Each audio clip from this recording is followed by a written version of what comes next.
Hello, Board Wars Nation, and welcome back to the official Board Wars podcast. I, of course, am your co-host, Gust Guy, with my co-host, JD, the one and only MVP, and we have a very exciting episode for you guys today. But, usually we start it with a game recap, but last week there was no game because it was a bye week. So, while we don't have a recap for you guys to begin, we have something that is equally as awesome. Isn't that right, JD? Oh, yes, we do, guys. We have a very fun segment for today. We are going to be playing Befriend, Go on a Date, or Kill. Basically, what I mean by that, Gus, is Befriend, you're gonna pull out 3 cards. You're befriending him. This is a guy who you really like, and, he could be your roommate. You could live with him for multiple days in a row. You're number one. Sense? You're number one. Yes, you're number one guy. Go on a date, you're testing out the waters. You're seeing, do I like this guy? Could I go further? No commitments. But just go test out the waters. Yep. But if you choose Kill, you're erasing him, bro. This is a fictional character. That card is going back that deck, and he is never coming out. He's never going to be seen again, basically. Yeah. Yeah, so we are going to do this game. We're going to draw 3 random cards from the deck, and we're both going to have to give our answers. The first 3 cards, JD, and you get to answer first. Okay. All right. It's going to be, your options are Steve, Boxman, and Mewtwo. Oh, yeah. Steve, Boxman, and Mewtwo. Okay. Off the top of my head, I gotta go on a date with Steve. He eats. I do. I feel like I don't know a lot about Steve. I know I've seen him a lot around. I don't really know much about him. I feel like when on that date, I could really learn a lot about this find guy. out what's going on. I feel like I could find out what's going on. Yeah. Like what drives him, what goes through his brain. So I feel like I'd have to go on a date with him. Mewtwo is a little scary. I'm not gonna lie. That's fair. I don't think I don't know if I would want to live in the same room as him. I don't know if I could trust him to be my best friend. So I think I'd have to go Boxman, befriend him, become my number one guy. Like, I could trust him. That's a good choice. And then I would have to kill Mewtwo. I don't know if I could trust the dude. Yeah. I don't know if I could trust that guy. Yeah. And I think killing Mewtwo would be pretty good on the resume, Like, if I said I was able to beat Mewtwo in a fight, I think I would get a lot of social cred for that. That's true. So I have to agree. I think I'm killing Mewtwo. I think I'm going to go on a date with Boxman, Okay. Like, I know that Steve is a guy, but I don't know if Boxman is really, I guess his name is Boxman, but he's a box, Like, I think I would feel less weird taking Boxman out on a date than I would Steve, to be honest with you. And I also think Boxman, he's an endearing, kind of a lovey, guy. Whereas Steve, I think he's a little too blank. I think he could be a good friend. Like, if I get stranded on an island, he'd be a great guy to take with me, He's resourceful. He is resourceful. You got to give that to him. But Boxman, I think, is more of my speed romantically. I guess. And he could pull anything out of that box. That's true. That's you could really good too. That makes the date really interesting. I guess. Or yeah, I guess you'd be living with them. So honestly, that'd be a fun time. Well, I'd be dating him. You'd be his roommate. Oh, that's true. Honestly, that's why I'm picking him. I mean, I feel like the room would never be boring. I'm pulling out. He could pull out he could pull a PS5. We start playing some Madden. Yeah. Never know. He could also pull out a bear though, and then that would ruin the vibes of the hangout. That's true. I think. That's a good point. But I feel like I would trust him. He could put it back in the box if he wanted to. Maybe. So I think we'd be all right. Maybe. But that's a pretty good first round. We got 3 rounds here, JD. Okay. The next round, the cards are Nightwing, Tony Chopper, and Jonesy Fortnite. Oh my gosh. That's a good pull. Okay, so you said Nightwing, yep, Tony Chopper, and Jonesy. Fortnite, yep. Oh, ooh. Crazy. I'm thinking about it. Okay, I'm gonna go with Kill first because I have 2 guys I feel like are really high up there, and one guy's kind of fallen below. Yeah. I think I have to kill Jonesy. The other two guys there's way too much talent and coming from these other two guys. So I feel like I just have to kill off Jonesy. You know, not out of disrespect or anything, but you know, these are some top guys you're dealing with. I was about to make a joke, JD, that you kind of look like Jonesy. So maybe you're killing him because there can only be one, I guess. I don't know. Only one, JD. Hey, maybe. You never know. No, it's nothing personal. Nothing personal, Yeah. Jonesy. But I think I would have to go on a date with Nightwing, and then I would have to befriend Tony. I feel like he's such a lovable guy. I feel like we would never have any problems, you know, like. But I couldn't who's go gonna on do a the date with dishes? Tony. He's not a person. No, he's not a person. He's a little too cute for that. Like, I just don't know. I don't know if I could do that to him. But I feel like Nightwing would be a great date. Yeah.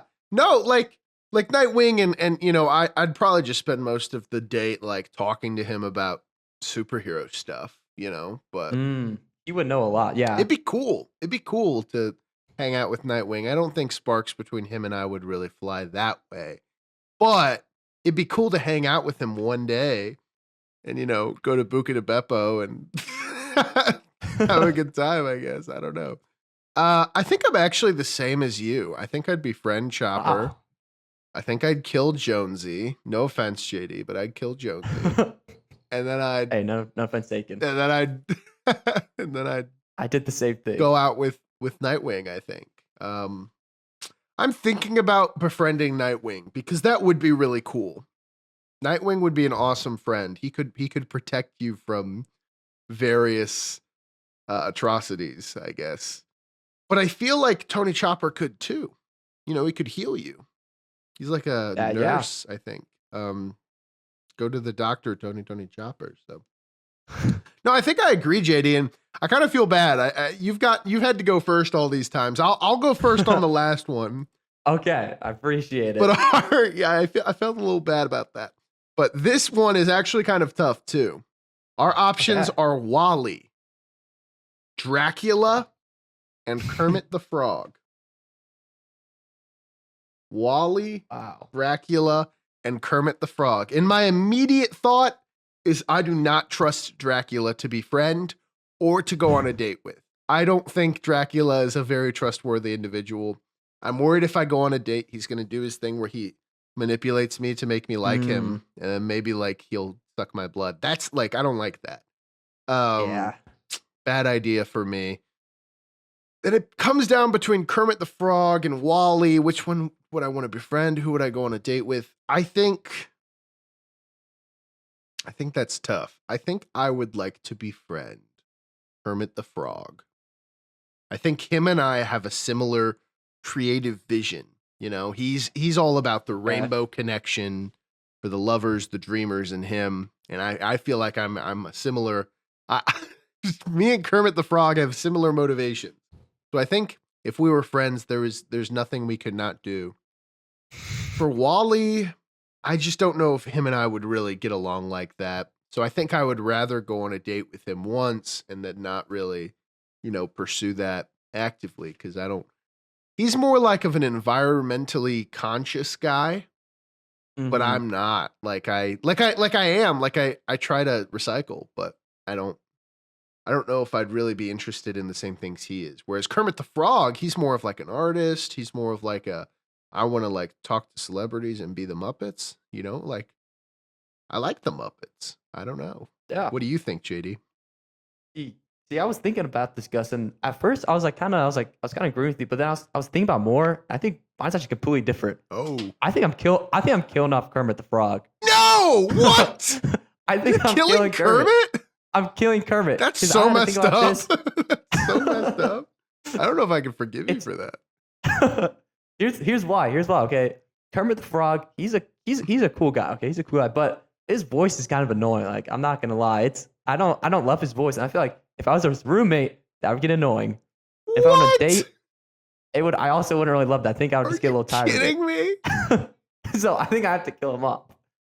But then that leaves him with Dracula, and you know you were saying it could be a little dangerous, but I think if I went on one date with them, I think we would be all right if we're in a public space and I'm just meeting the guy. Maybe there's something more to him. Maybe he's misunderstood. Okay. You don't know. Like there could be something going on. So I would like just talk to him, kind of see what's going on, and then obviously that would leave me with Wally, my roommate. Yeah. And I feel like he'd be a great roommate. I feel like obviously I don't think he speaks English. I don't know how that would work, but he's a really nice guy. What we've seen from that movie, he's a nice guy. He cleans up everything. I could leave a mess, and he just goes in and just lumps it all up. That's a good point. And just like goes to throw it away. Like I wouldn't ever have to clean up like after me. So I feel like I have to go. I have to go. Wally's the roommate. Dracula. I go on a date. Why would you? I sadly have to kill off Kermit. Okay, why would you rather risk it with Dracula than just go on a date with Kermit?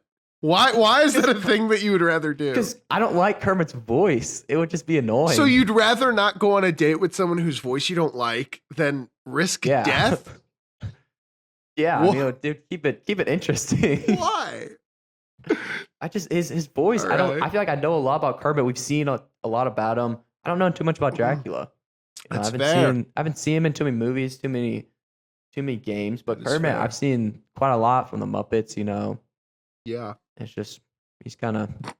I know it's a hot take, but I don't think I can make it a couple hours with Kermit. That's interesting. Man. I'm a way bigger Muppet fan, I think, than you are, evidently. Yeah, I'm not a big Muppet fan. I love the Muppets, man. When I was a wee lad, I looked up to the Muppets. I wanted to be a Muppet. You wanted me to be a Muppet? Yeah, I think I did. You like singing with them? Yeah, just I don't know. I could have my own part of the show where, like, I don't know, I do like a game show or something. I think that's what I was thinking. Gus's Teppy show. Yeah, just the Gus Muppet. Oh, Gus Muppet. It doesn't even sound bad. I don't know. Gus Muppet. He's a cute little purple guy, and he loves games. I guess. I don't know. I did want to be a Muppet. That was one of the things I aspired to be when I was a kid. Unfortunately, biologically, I just don't think that's ever going to happen. Unfortunately, Sad. you never know. You never know. Things happen. I mean, you can't discount. Life can take certain turns. All right, Gus. For our next segment, we are going to be talking about past award runner-ups, and what we mean by that is we're going to be talking about from season 1 to season 2. What person was had the second most votes for that award, and we're going to be discussing kind of the ultimate universe of that. If that person won that award, how would have that changed their legacy? How would have changed that league? And we're just gonna be discussing, what would have changed if those went down the line. Those were just barely switched. Those a couple votes were just kind of changed. Yeah. So yeah, Gus, where would you like to start? Well, I think starting at the top is the best because, even though we're doing second place, it's not actually second place. It's who would be eligible for second place, which we'll kind of get into in a minute. Like sometimes the real second place is someone who won an award up here. And, so I think it makes sense to go top to bottom. We could start with what is fresh on everyone's mind, which is season 2.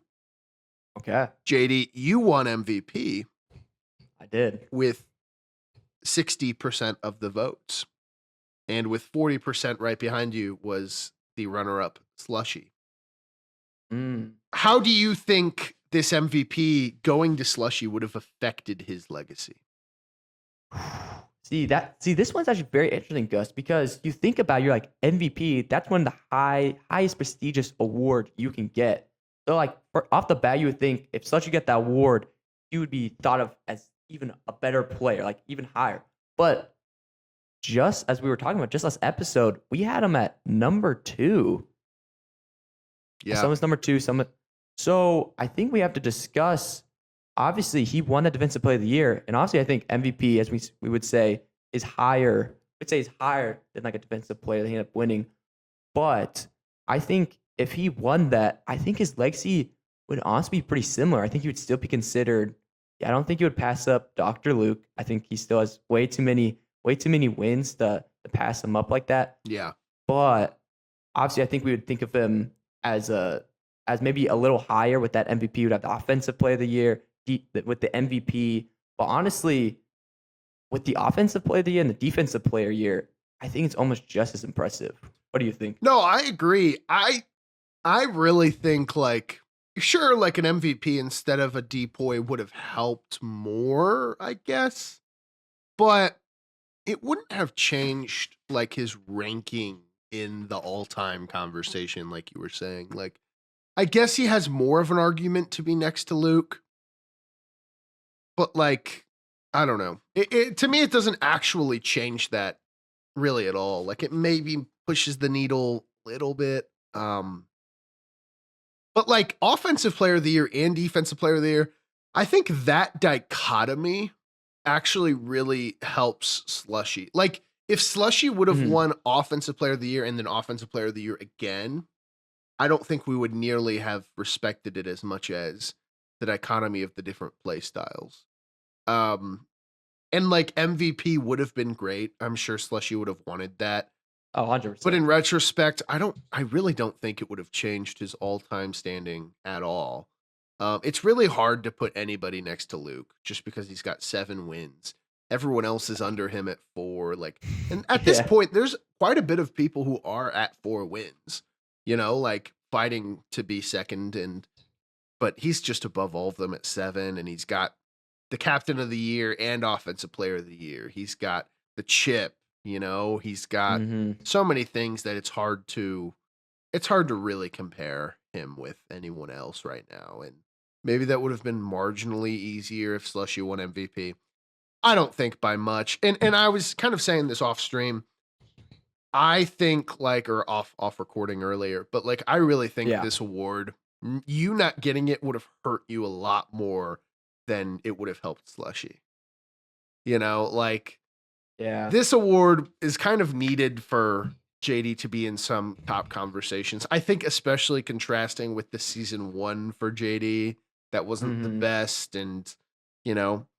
So I guess we could transition just straight into offensive player of the year. We could come back around to captain of the year later. Yeah. But you actually had the most offensive player of the year votes. Mm. 50%. Um I guess you're technically the runner up because you won MVP. You weren't able to win Offensive Player of the Year and MVP. So Yeah. Dr. Luke ended up winning with less votes. Technically, you're second place. So in this taboo world, you are the Offensive Player of the Year instead of Dr. Luke. And, that I think that would have hurt the legacy quite a bit to get that instead. Because obviously, Offensive Player of the Year is a great award to get. But does that award even out with the rough first season? And I think I had you in my top 5 of all time last episode. I don't think you'd be that high if you didn't have the MVP award, you know? Mhm. No, yeah. I think I would have to agree with you. I think if slushies were switched, it wouldn't change them up, but I was switched with offensive player from MVP. I think it would drop me in the rankings just because I don't have the other seasons kind of to prove like my other skills. Like season 1, 0-3. Then I would have, I would have gone and get the offensive player. You're like, okay, great season, like it's really offensive. But then you could even argue this season, okay, now it's 0-2. Like it's a little bit less like prestigious. It's like MVP. It's like he was the best offensive player. It's like he had a good offensive season, but does that really balance out with those other 5 losses? So it would have been a lot more difficult to argue. Obviously, offensive player is still an amazing award. I think it still would have been the same season. So I would think I'd still be thought of in the same regard as maybe skill, but I think maybe in all-time rankings and how you could argue that, it would definitely be a lot more difficult just because the MVP is a lot more valuable than the offensive player of the year by itself. It's true. It's true. And I guess we can circle back around to captain of the year. Yeah, captain of the year. If it wasn't Gideon with the Smoky Salamanders, it was going to be me last season. It's gonna And be you. wow, RIP, I guess. I'm glad Gideon won that award for the record. I don't want awards to go to people who aren't going to be around. Like I want the history of the award to be cool. I knew I was only throwing my hat in the ring for one season, and so I could serve and be the commissioner and I could help the league that way. But again, I really think Gideon winning that is so much cooler for the history of it. and it would have been sad for me to see that go to a guy who, isn't going to be around. So I'm glad Gideon got that award. How it would have affected my legacy, I think it would have helped. Like, I'm not anywhere near the upper echelon, which I knew I wasn't going to be because of the lack of, longevity that my career was going to have. I won one game. I kind of got really unlucky, like historically, statistically, crazily unlucky for my games that I lost. I went 0-1 in the playoffs. So, you know, I'm glad it went to someone who A actually does affect his legacy, and B, like, we actually Mhm. get to see them play out their career. I'm very glad I didn't win this award. But what do you think? Yeah, no, I think first, yeah, I think Gideon getting it, I think he definitely deserved it. I think if you did win it, because yours is a very interesting situation, because obviously you're already highly regarded. Obviously, you had all those votes. You came down as commissioner. You kind of led your team to the playoffs, kind of built them up, and then we can even see like this season, like how much they even improved, and that's good. That's a big, it's big props to you. You're able to train those guys up. I think if you won Captain of the Year, I think it would have been a little extra thing that you could be like, yeah, like I had that award with only season. It would have been a one and done. Get that award, go out of there. I think it would have been um, very cool for you, but I don't think it really changes your legacy just because everyone already knew like you're 1-3, like you had okay stats. So like you're not really up there like we had the rankings. You're not really up there for like GOAT discussion or anything like that just because you didn't play that many No games. longevity. And obviously award would help with the legacy, but I don't think like your legacy isn't really it's really not really about being a player. Like the whole point was to be a captain, and I don't think really the award would have really like you kind of proved everything in my opinion. Like just because you didn't win it, you kind of still like there wasn't any doubt that you weren't a great captain Mhm. the one and done season. So I think it would have helped like down in the years past. You could say that you won it. You could tell your child, yeah, I was captain year in season 2, the one year I was a I was a captain. But Yeah. in all honesty, I don't think it really changes your legacy much. Well, I appreciate that. And I agree. I agree. I'd love to see it go to a guy like Gideon who also has like grown so much as a captain and who went from like not making the playoffs to because we talk about how captain of the year really is about change. And, Hmm. Gideon changed his team the most out of anybody. Which was really cool to see. So yeah, I'm a big fan of Gideon. I'm glad he got it. As we can kind of Too. go over to defensive player of the year, and I think this shows you how far and away Slushy won Hmm. because this is 10% of the votes for two people. It was a tie. And, that alludes you to being like, oh, wow, Slushy got 80% of the defensive player of the year votes. So Slushy actually got it 10%. There is a tie for the runner up, 10% each to Drew and Hodgepodge. Wow. So I think if Drew won Defensive Player of the Year 2 years in a row, the award would be viewed kind of differently. I don't know. What do you think? If Drew won it twice in a row, I think we'd almost have to change the name of the To the award to Drew. like the Drew Award. Like if he won that back to back, I think like we already think of him as a defensive player, but like that would just like solidify like himself as like, yeah, this award. If you play like Drew, like this is your award. Like that's what it would end up being, just because it's just kind of his play style. I think would have really helped his legacy because obviously second season didn't win any, but if he was able to win season 1 and season 2, obviously he's always really high in the legacy. But I think having the extra award, proving he did two back to back, would have really helped his legacy moving forward because those are some Would've. big awards.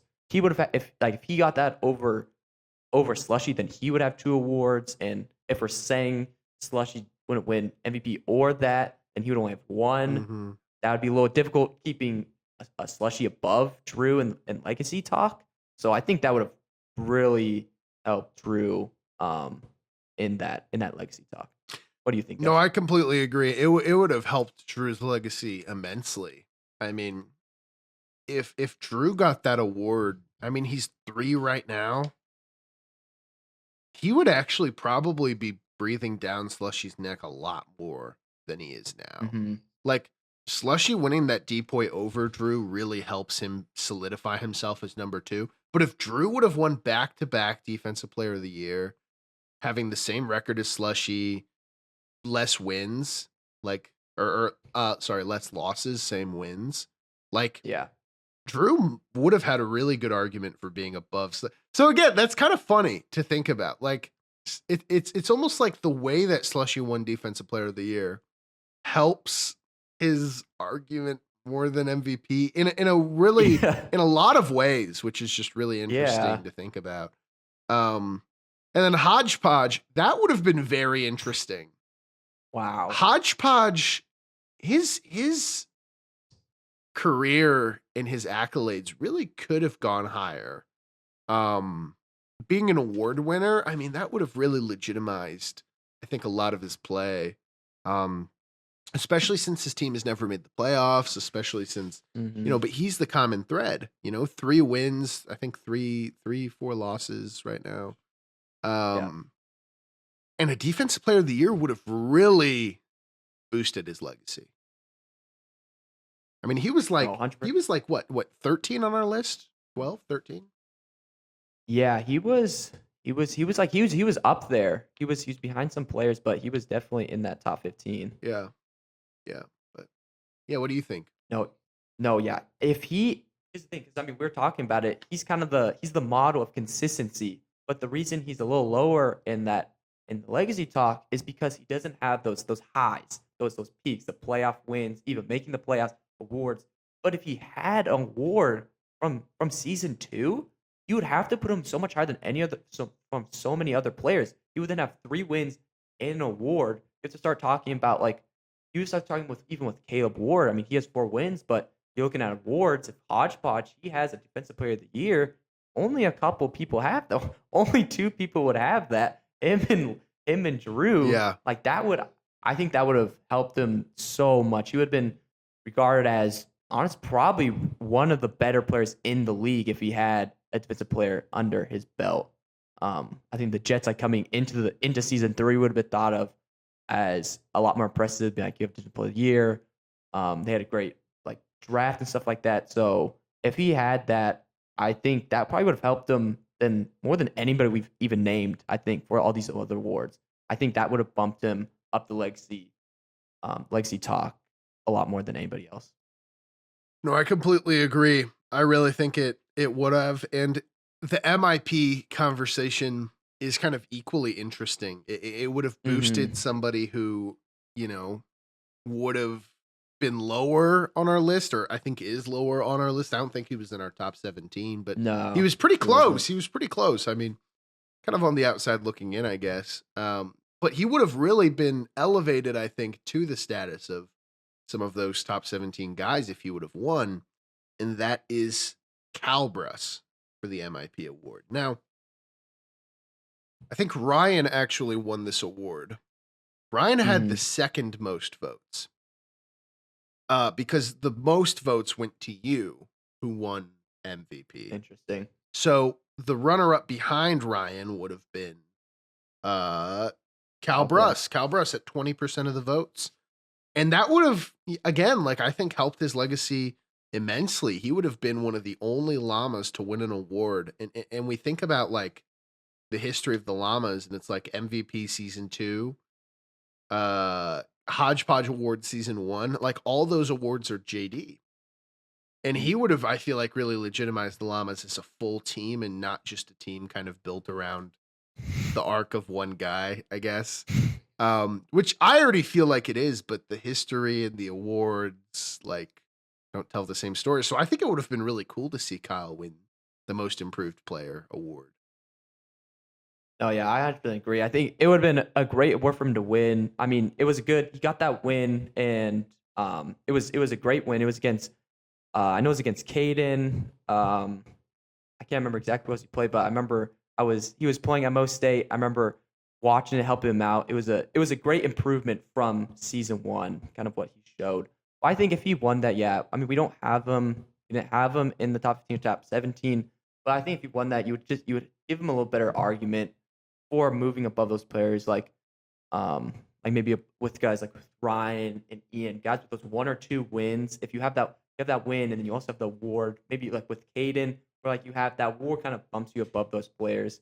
And I think there would have been, if he won that award, people would have been looking out for him a little more this season. Totally. So I think it just puts winning that award gets a little more respect on your name. And you kind of just missed on that, but I think he still has potential to win those type of awards. No, totally he does. Totally he does. As the next one is the Hodgepodge Award. This one's kind of funny. Like to talk about the runner-up because it doesn't Yeah. affect your legacy in a crazy way. Straw actually won this award. This is more of a we really like this guy. We're gonna give him a award because we care about him so much. And it would have if it wasn't Straw, it would have been Ryan Joggers who got 25% of the votes. Now, in this bizarro Twilight Zone world, Ryan doesn't get MIP and instead he gets the Hodgepodge Award. And I do think that hurts his legacy quite a bit. I think his whole legacy, to be honest with you, is riding off of that MIP award and that Mhm. season 2 where he was an all-star. Like, very impressive season 2. And because of season 1, he really needs it. And, he is very close to that top 17 conversation that we were talking about. Yeah. Like he is really close, actually. If he has a good year this year, he could jump into that top 17 conversation because of that MIP award. And if he doesn't have that, I think it really hurts. No, yeah, I would have to agree with you. Obviously, the Hodgepodge Award, winning that, it's not changing your legacy like in Board Wars, like you said. It's more like we love this guy. This guy deserves to be recognized. But if he didn't win, if he won the Hodgepodge and then didn't win Most Improved Player, that would definitely hurt him because we haven't seen him this season, but I think that there's a little bit of anticipation. Season 1 wasn't the best. He had a playoff game, didn't win that. But season 2 comes back, wins Most Improved Player, and we're like, okay, are we going to see another jump of skill in season 3, Hmm. or are we kind of going to see the same, or we're going to see just a downgrade? And that's kind of because of the Most Improved Player. It's pointing out that trajectory. And I think without that, we wouldn't really be talking about Ryan too much, just because he wouldn't have any awards. If he didn't win that game, he wouldn't have been Most Improved Player. So with winning Most Improved, puts the spotlight on him. And if he won the Hodgepodge, we wouldn't really be talking about him more as a player that going up in those rankings, and more just talking about how we all love Ryan. He's a great guy. Yeah. Yeah. No, that's definitely true. As I think the last award for season 2 is the Rookie of the Year. That went to Brent Ritter. I think he had like uh something like 50% of the votes. And instead, it would have gone to Ian Schneider, a guy who this is one of the closest awards, actually. 45% Really? of the Wow. votes. So a 5% difference between him and Brent Ritter, who ended up winning. So, a lot of this video is theoretical, but I think Hmm. for this conversation, it kind of leaves the realm of theory. And because it was so close, um, which is very interesting to me. How do you think this would have changed our outlook on Ian Schneider? And I think this one's very interesting because if Ian won Rookie of the Year, um, obviously he was already going to become the captain. So I I honestly don't think it would have changed his legacy too much. We already think of him as a good player. We had him in our honorable mentions, right? We had him at Yeah. like 16, 17. This award would have definitely like proven his great season. But I think it would have also really affected Brent. I kind of wonder if he didn't get that, does he go to a different team? Mm, Like what happens there? Does he stay on the team? Does he improve on the Dragons, or does he still leave? I'm not really sure.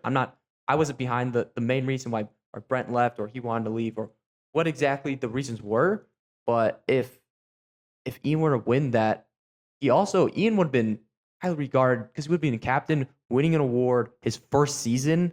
Like first of all, no one's even become a captain after one season, and if he had an award winning that first season, I think yeah. that would be kind of insane. Would have been a crazy start to a career. Yeah. I don't think anyone would have been able to say they could do that. It's true. That is so true. I think it would have boosted Indiana into our top 15 for sure.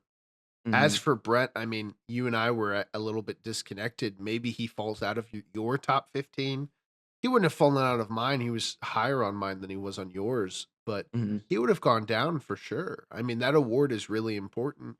And I think he really did deserve that award. Like, this is close, but I mean, Ian won one game, Brent won two, and one of them was a playoff Mhm. game. Like, I think the award went to the right guy.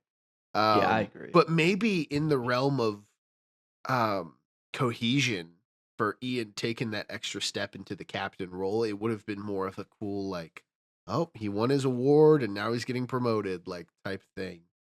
Which would Mhm. have been cool to see, but I'm glad it's boosting Brent's legacy. I think it's deserved. Um, Yeah. for Ian, like it would have been really cool to see. And especially now that he's shown that he can win in multiple seasons, like he'll probably be an all-star this year as well. Um, Mhm. you know, it would be cool to give him an award and really see how high it takes things. Because after season two, I mean, I think at this point, what is he? 2-3 all time? Yeah, Two and he's 1-1 three. this I think he season. was actually 2 and1-3, 4. two He and would be would four, have been 2 and 4 right now, two and which is still four, still good. two All Stars and an award.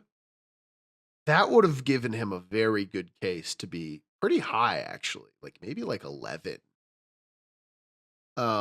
So it definitely does sting to not see Indiana get it, and in this alternate world where he does, that would have been cool. No, that would been really cool. Moving on to that was the end of season 2. Yep. Jumping back, season Big. 1. I think we just big one. I think we start right back at the Yeah. top. The big award, MVP, and obviously, as we know, Alex Bruns he ran away with that. But in an alternate universe, if he didn't win that, it would have been Caleb Ward, captain of the Cuties. 25% of the votes. So 25%. yeah, none of these, it's funny, none of these other than one down the list are particularly close. In season two, there were Mhm. actually a lot of close races for awards. None of the season one was super close. But Caleb, man, that would have affected the legacy a lot. Oh yeah. Wow. Like if Alex Bruns doesn't win that MVP, he goes from being like a solidified all-time guy to a guy that's like, okay, he won some games, but we haven't seen the biggest sample size. But I feel like his career is so much more legitimized because of that award. Whereas Caleb Mhm. Ward, like now that he's having like such an awesome season three, it would Mhm. have been really awesome to see him get that MVP. I mean, he could be in really like the conversation where you had him. He could rise to the well, like seriously though, he could be like conversation for like the third best. Oh yeah, yeah, He could be I think so. third. He could be above Drew. I don't know if he could be above Slushy, but what do you think? I think I think this one's huge because if he wins MVP, obviously we can talk about Alex Bruns, but if Caleb Ward wins MVP, he has MVP season 1, season 2 not that great, and in season 3 now we're gonna assume he's gonna win something. Like he's having a crazy offensive year. Yeah. So if we're talking about like hypotheticals, he won the MVP and he wins something this season. That's two big awards right there. Um, that's right there with that puts him above like Drew, and that puts him with Slushy with against if he has an MVP and say hypothetically he wins Offensive Player of the Year. Maybe if he wins another game and it's very offensive, maybe he wins Offensive Player. If he had the MVP and Offensive Player of the Year, I think you would have a very good argument against Slushy at that point. And obviously we have different. I had Caleb Ward a little I had him higher than you did. Both still had him in the top 10. But either way, if he wins the MVP season 1, he's already goes down as I think you have to put him in the top 3 at that point, and then maybe you can argue at the 2 spot. So I think this would It's possible. greatly affected Caleb Yeah. Ward's legacy. He's already thought he was a great player, but I think he'd be thought of as one of the best if he won that award. That's so true. That's so true. And we move on because we're talking about a different cutie getting MVP, which is hilarious to me that the Yeah. conversation was between two cuties. And Crazy. if the captain of the year wasn't Dr. Luke, like it was in real life, it would have been Johnny on the Mama Llamas, 20% of the Johnny. votes for our man, Johnny.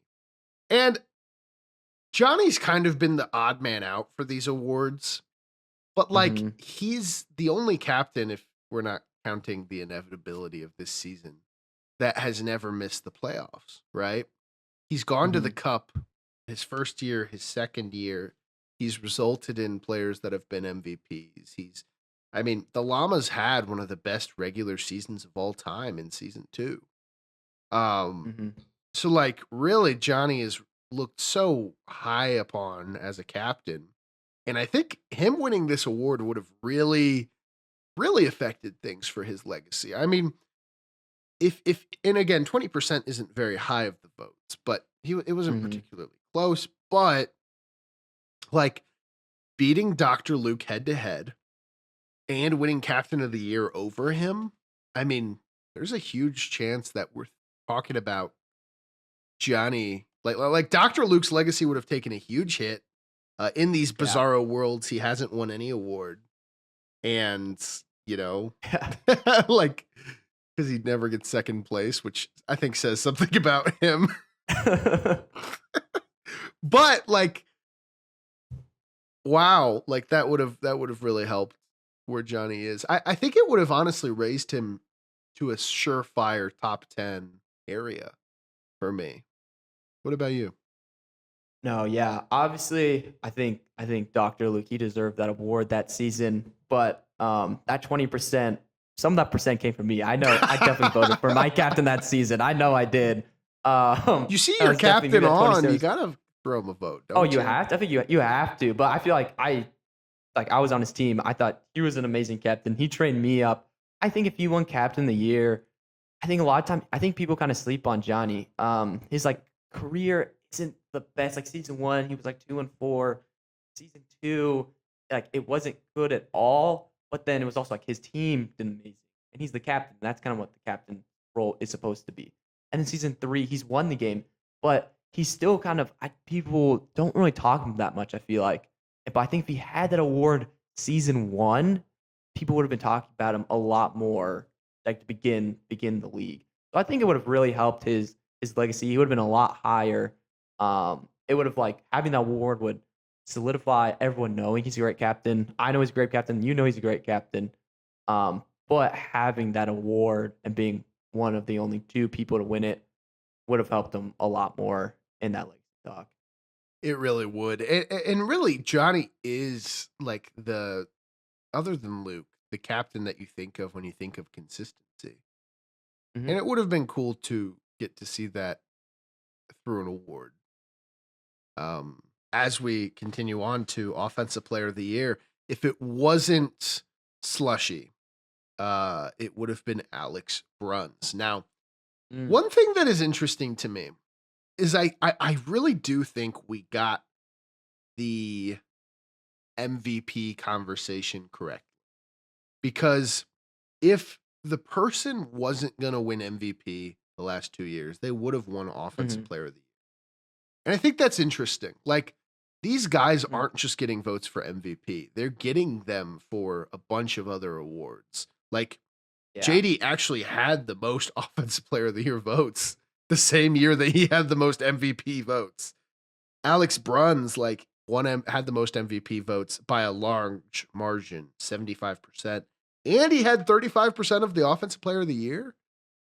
It's just, it's very interesting. Whereas like Caleb Ward, the runner-up for MVP, didn't end up winning Offensive or Defensive Player of the Year. Like, I just think it's interesting to see how the MVPs really gain notoriety also in all their other categories. But Offensive Player of the Year, obviously for Alex Bruns, it would have hurt the legacy to get that instead of MVP quite a bit, I think. But I still think he would be in our top 10 conversation.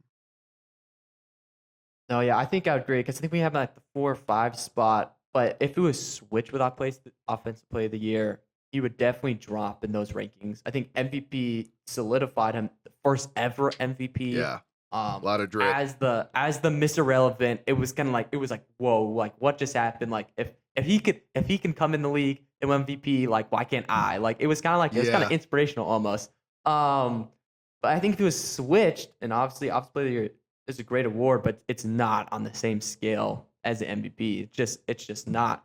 And obviously, he definitely deserved the MVP. But in the hypothetical, if he didn't, I think drops him a few spots. But I think we still think of him as a great player. I would assume he would still have in this hypothetical the same amount of wins, the same amount of losses. Yeah. So his stats would still be great. He would still have those 3 wins, more than most people in the league. So I wouldn't drop him too much. But having that MVP in that first season kind of solidified him as a top dog for a while. I think if Alex Bruns doesn't have that MVP, we're really questioning the sample size. You know what I mean? We're like, oh, well, he's only played like 5 games. How can you really say like, But I think because he has that MVP, it actually allows you to give him the nod over people like Caleb Ward. And it's funny to see like how you and I disagreed on that, who should be higher, Alex or Caleb.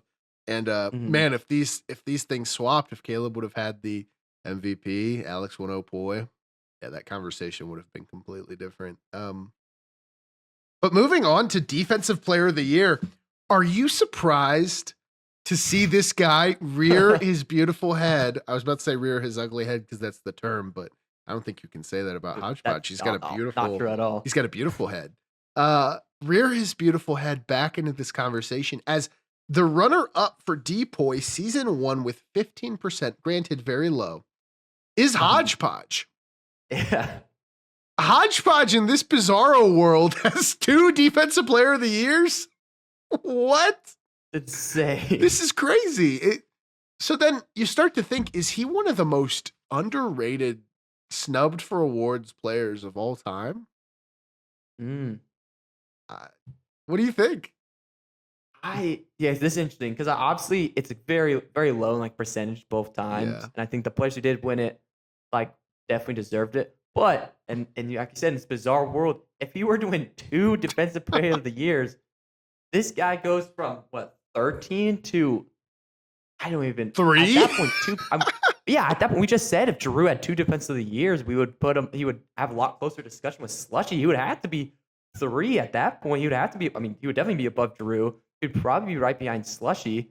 That would be insane. That would probably be the biggest jump right there. Yeah. But yeah, I don't know if snub's the right word, but I think underrated is probably correct. I agree. I think with the 3 wins, very consistent and always at least in talks or getting votes for awards every season is huge. Like most players can't say they had awards. Like I didn't get awards for any of those season 1. I got them for season 2. I can't say I got them for both of them. I think being in those talks and having people at least seeing you as a defense player able to win that award is huge. Yeah, I think it's huge as well. And Hodgepodge is just a really cool player to me. Like 3 and 4, even though the Jets have been like not very good historically, which has changed as of late. Hodgepodge being that consistent guy, like he is the definition of consistency. So it's funny because you were saying in Defensive Player of the Year for season 2, he would have been elevated to not just consistent, but peaks of greatness. But then if he won it twice, he wouldn't have just gone from peaks of greatness. He would have gone to consistently greatness. Like it would have been unreal. I mean, we would be like, is Hodgepodge going to win Depoy again? Like season 3, we'd be like, shoot, like it's the Hodge. We could have 2 awards named after it. Yeah, the Hodgepodge Defense Award and the Hodgepodge Award. I think Drew being the Defensive Player of the Year award name makes a lot more sense though to me because Depoy, could stand for Drew Player of the Year. Maybe. But it would have been really cool to see Hodgepodge do that. And it would have been, even though the Jets are a little bit poopy, historically at least, not now. There would have been a diamond in the rough there that we would call Hodgepodge. I definitely agree. Moving on to our most improved player, we have very, very close actually, is Jeff at 50%. Gus, who Yeah. won most improved player season 1? Most improved player went to Caden Gillum. Caden. So we're saying this hypothetical world, Caden does not get that, and Jeff, my dear friend and teammate, wins that. Yep. Gus, how do you think that would have affected Jeff's legacy? I actually think it would have affected it a lot.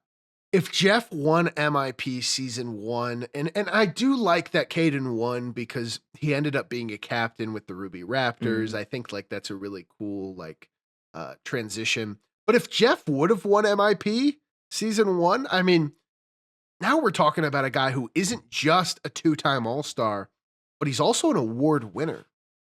You know, like, and Jeff, like, we'll talk about it in a moment. We're about to see Jeff's 3rd game for season 3, and I actually kind of like his odds in that game. But there's a chance that, like, we're talking about Jeff as like an all-time guy who has who's been to every All-Star, you know, event. He's won an award, and it would have been really cool to see. I don't think it makes the most sense. MIP being most improved, I feel like we knew Jeff was good. I think season 1 MIP was really weird because it was like almost like who improved the most from the beginning to the end of the season. Yeah. Because there was no like history. Mm-hmm. I don't know if I think it makes as much sense as Caden does. It was very close. It was very close. Like now, these percentages that we're giving you is rounded to the nearest 5%. So his real percent, I think, was like 47 or something like that. But really close stuff from Jeff. And it would have been really cool to see. And I think, man, if he has those two, we had him as a fringe top 17. If he gets an award, maybe he goes to like the 13 spot, maybe like 12. Yeah, I think if he wins that, 'cause I mean, he already has that kind of career. Not as much as Hodgepodge, where Hodgepodge is kind of the definition of like consistency. Jeff is similar. He hasn't got that win this season, so he kind of has to get that another win this season, get that All Star to kind of prove that consistency. Yeah. But if he came into season 1 most improved player, he would have also solidified himself as, because I think season 1 he was kind of thought of as the best player on the Llamas other than Jean-Marc. Like he was kind of the go-to guy. Yeah. He got us the win. Like he got us to the playoffs.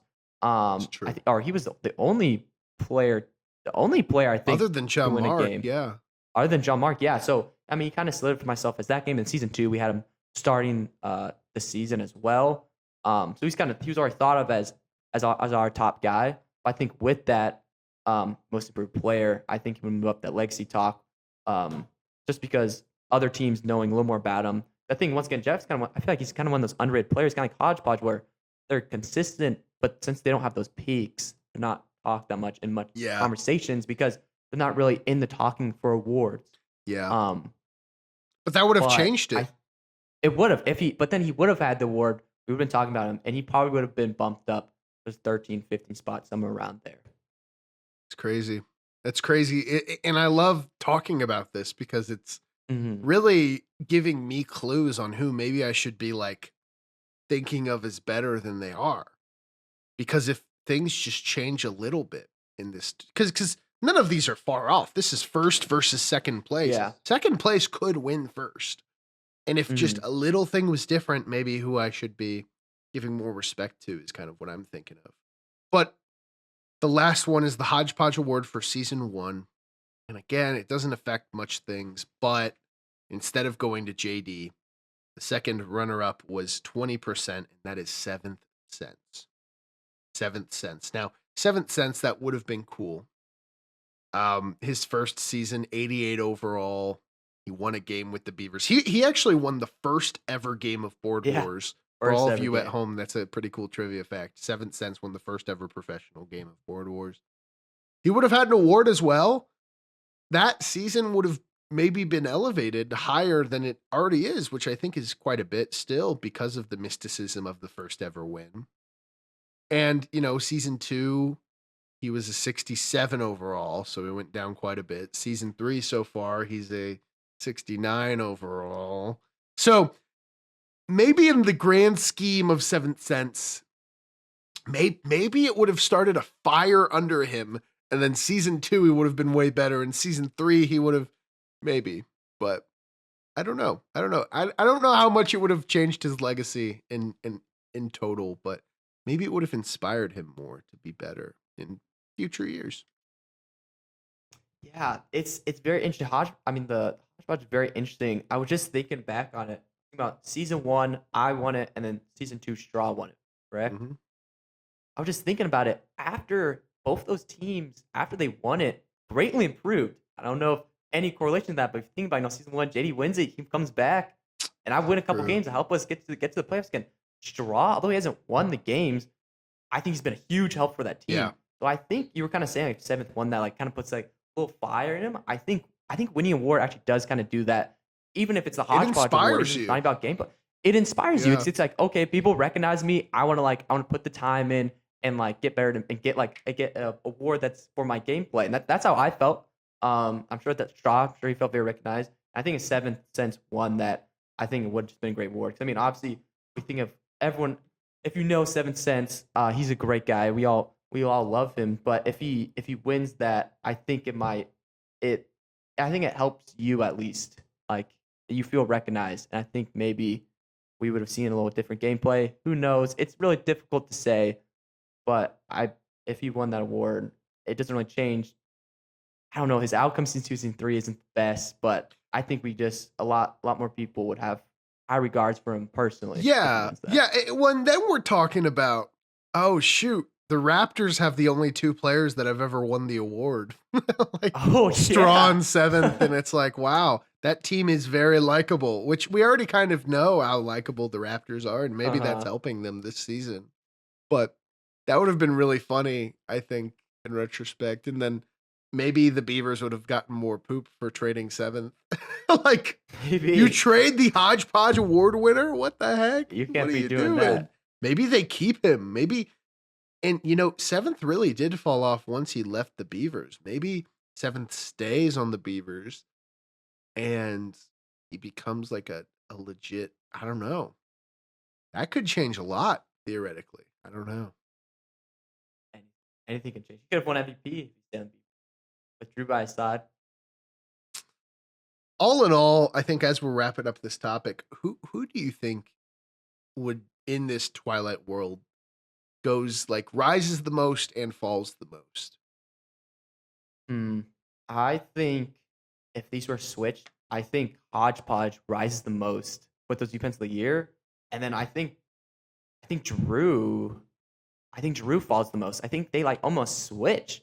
They would have Hmm, Drew some more wins, but then he would have all the awards, and Drew wouldn't have that award. yeah. I think those would be the biggest rises and fallers for me. How about you? I was tempted to say Luke, but since he has 7 wins, I don't think it matters. Like, Yeah. and it's funny to me that Luke never gets second because he always gets first. Like, that's funny to me. I think, yeah, biggest fall could be Drew. He still has a really good record. I don't know if he goes as far down as 11. No. So like you were saying they switched, but maybe not fully. I kind of want to say I agree Hodgepodge would rise a lot. I think Caleb Ward would rise a lot. Mm. I think Calbrus and Jeff and like the Llamas as a whole would kind of rise. As far as falling, funny enough, uh I don't know. Maybe okay, I'm gonna say what I was thinking just because I think it's Okay. fair, even if I'm wrong. But I think Slushy actually does take a backslide a little bit. I think going from offensive and defensive player of the year to just Interesting. an MVP is less impressive in my mind.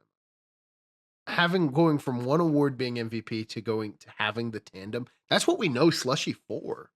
Like, Mhm. and that's a really like rare thing. Nobody else has done that. So from going to I also think it would be interesting because season 1, Caleb Ward was picked first overall. Slushy was picked second. To see him win MVP season 1 and Slushy to win MVP season 2, that would be pretty interesting. That would be pretty cool. But for Slushy's personal legacy, I think he might have actually he would have taken a hit. I don't want to say he took the most hit. I think that's not true.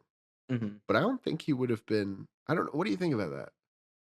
I think it's so interesting because we're talking about MVP, and I could see because I think his argument is that he has the offensive player and defensive player proving he can do both sides.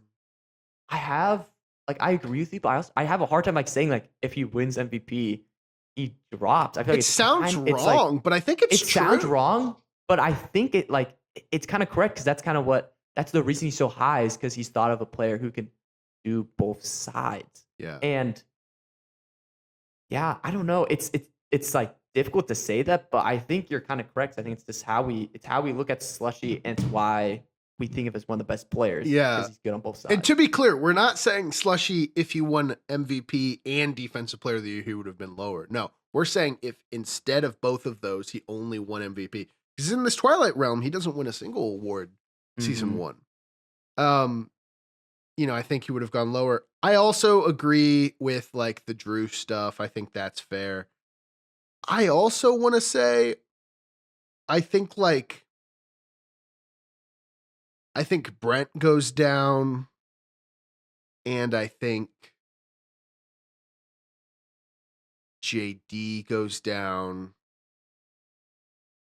Yeah, I don't know. It's very interesting how that could have gone, and I do think Luke does go down in some ways, but I don't think that would change him from being number one. I think the gap would be smaller, but I don't think you can argue with 7 wins. Yeah, no one. Maybe if someone had 5 or 6, but it's hard to argue with the wins that Luke has. It is. Can't pass up the GOAT. All right, Gus. For our next segment, this one's gonna be a good one. We're gonna be ranking all the playoff games through 3 categories: less exciting, cool, and classic. We're just gonna go game by game, starting with season 1, game 1, the first ever game, and we're gonna go all the way down to season 2, game 5. And we're just gonna go back and forth, just discussing kind of what happened in the game real quick, and then kind of where we would rank it in terms of less exciting. It wasn't it was a playoff game, but not too much happened. Cool, there were some great plays, but classic. That's where it's we all remember that game. Yeah. There was some crazy play. It solidified someone's career. And that's kind of what a classic is. I'm kind of thinking of this as our recommendation for if you're new to Board Wars, which games I'd recommend really watching, and being oh, this is a cool one. And so you said our tiers are classic, cool, and less exciting, right? And we're kind of doing a tier list. Yes. Okay. Yeah. Okay. Well, I guess I'll start then, JD, with playoff game number 1. Okay. Love this topic. This is exciting for me. Because I was at all of these games, right? I think you were too, actually, because you keep making the playoffs. So Llama's made it. I've seen all of them. It's a good group of people to talk about this. Playoff game 1 was exciting because we saw Alex Bruns, Cal Bruss, Drew, and Joel.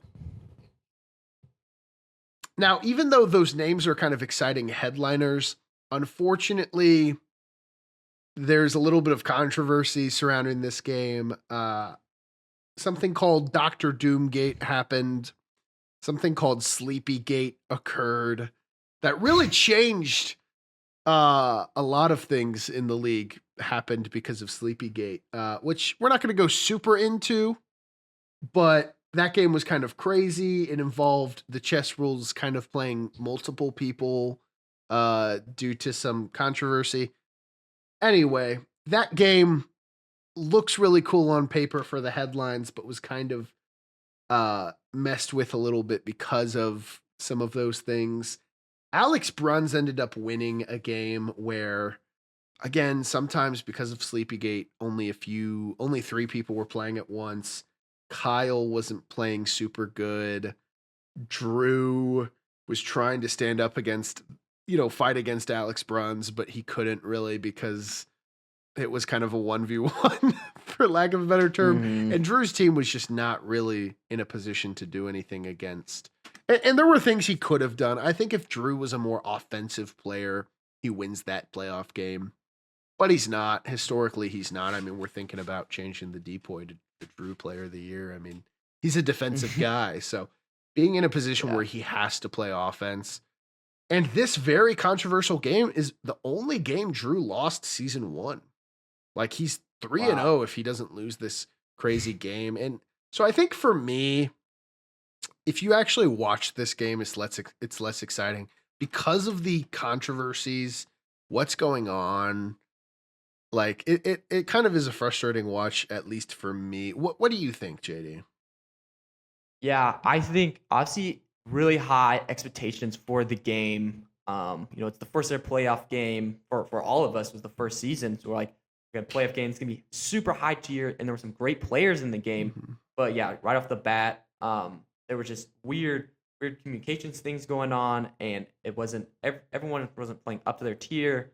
And then you had Alex Bruns with Doom, who hadn't been nerfed yet, and he kind of just completely took over the game real quickly. So I think it had really high expectations, and honestly, I don't think quite it matched those expectations for the first ever playoff game. Unfortunately, it was a little bit of a flop, I think, and I think Mhm. it's okay to say that. So, so you agree? Season 1, game 1, less exciting.